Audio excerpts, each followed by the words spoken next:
Hello, everyone. Before we get started, make sure to like and subscribe, and leave a comment saying where you're from and when you watched. That way, YouTube will continue to show you stories like this. Now, let's get started.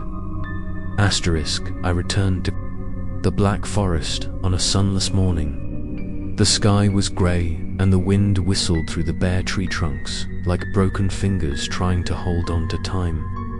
I carried nothing but an empty white notebook and a red string tied around my wrist to remind me that I still existed.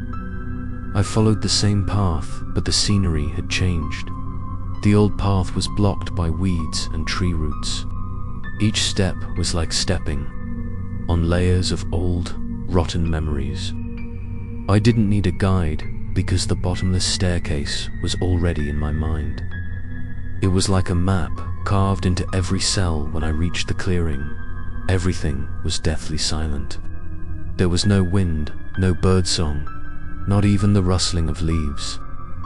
I stood in the center of the clearing and closed my eyes. No need to call, no need to pray.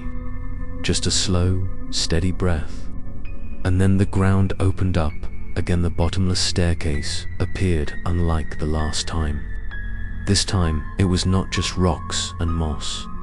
Each step was covered with moving images. I saw my mother's face, my father's face, my old friend Eric, and myself. As a child running through the summer meadow, I saw memories long forgotten now flashing back as clearly as slow motion. I stepped down the first step, then the second. Each step was a part of the lost memory. I couldn't remember the name of the street I lived on. I forgot where I first learned to read. I continued walking. 13th step, then 14th. I saw the old room where the shadow had appeared, but this time it wasn't standing still, it was moving. It slid down the cliff step by step. Every time it lifted its foot, the wall shook as if it were breathing. I asked what you were. It didn't answer, but continued to move closer. From the shadow, a face appeared. Unclear, but it looked like me. Its voice echoed like 100 people speaking together. I am what remains after you forget. I am what you look like when your memories are taken away. I am you. I stepped back, but couldn't turn around. The stairs behind me were gone. There was only darkness, and that voice you came back to find the truth, right? But the truth isn't in the words. It's in what you fear most. Look, a wall on the right parted to reveal a room filled with white light. In the middle was a stone table. On it was a notebook. I walked over and opened it. Each page was filled with things I had never remembered. About a younger brother who died when I was young. About a woman who was pregnant with my child but never gave birth. About the nights I cried alone after my father died in an accident. That I always blamed myself, for I buried those memories so deep that I didn't even dare to admit them.